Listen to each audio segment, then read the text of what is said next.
Welcome to the 2023 Hugo Nominees Retrospective. 6 books have been nominated and I've been doing videos on each one of them, which you can click in the links below and see the further details. But right now I'm going to give an overview and where I think things stand and who I think should win.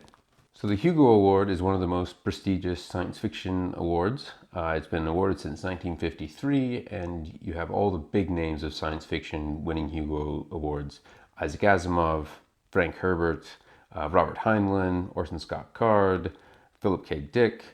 They've all won Hugo Awards and it's a big deal, or at least it was a big deal. I haven't followed Hugo Awards in a while, so I'm kind of jumping into this only in the recent ones because I'm kind of curious, what are the big things going on in the science fiction fantasy world these days?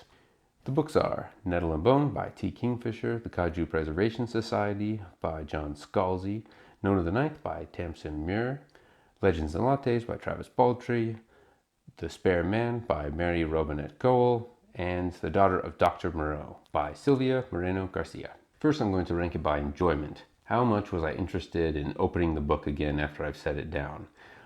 Secondly, I'll rank it on how well written I think it was, how good the prose was.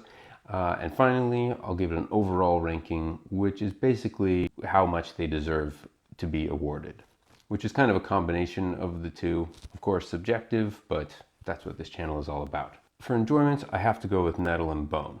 It was just a fun story. I thought it was interesting. It wrapped itself up well.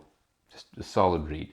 Then Kaju Preservation Society, then The Spare Man, and then Legends and Lattes, which I have to say that the more time has passed since I've read it, the less I've liked it, the more annoyed I've been with it. But it's still, I would say, number 4. And then The Daughter of Dr. Moreau, and lastly is Note of the Ninth. Part of this is because I came on in the middle of the series and it was really hard to follow what was happening. So I was not looking forward to picking it up and reading the next part. On the next category though, Note of the Ninth was first place because the writing style was actually very good. I thought it was very well crafted. She didn't use stereotypes. She created an atmosphere well. So it's kind of weird getting first place and 6th place, but that's where Note of the Ninth sits for me. Nettle and Bone, I would put as 2nd. And after that, they're all kind of down there just below it.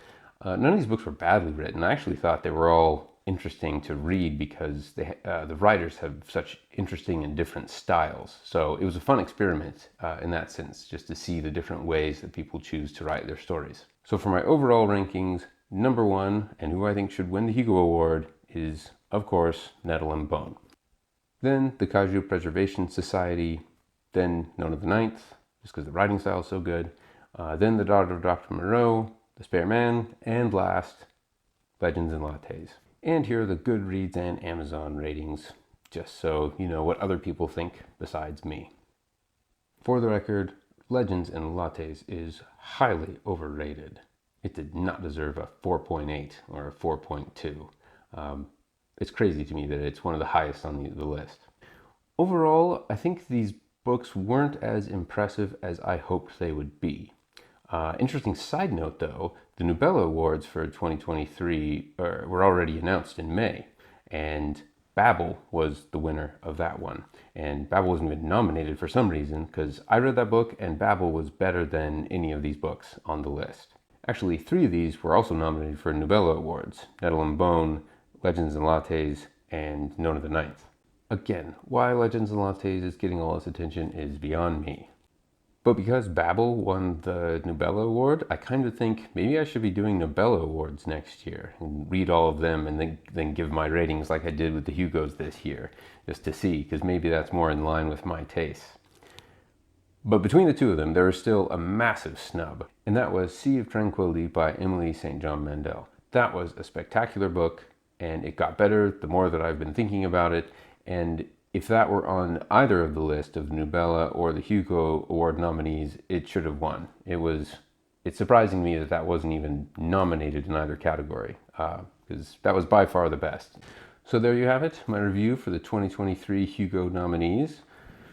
Any other books that I missed that were snubbed that you think should have gotten a better mention, or any books that I talked about here that you disagree with me on, feel free to let me know in the comments. Sometimes it's very fun to not like a book and then someone says something that completely changes your mind. Or the other way around.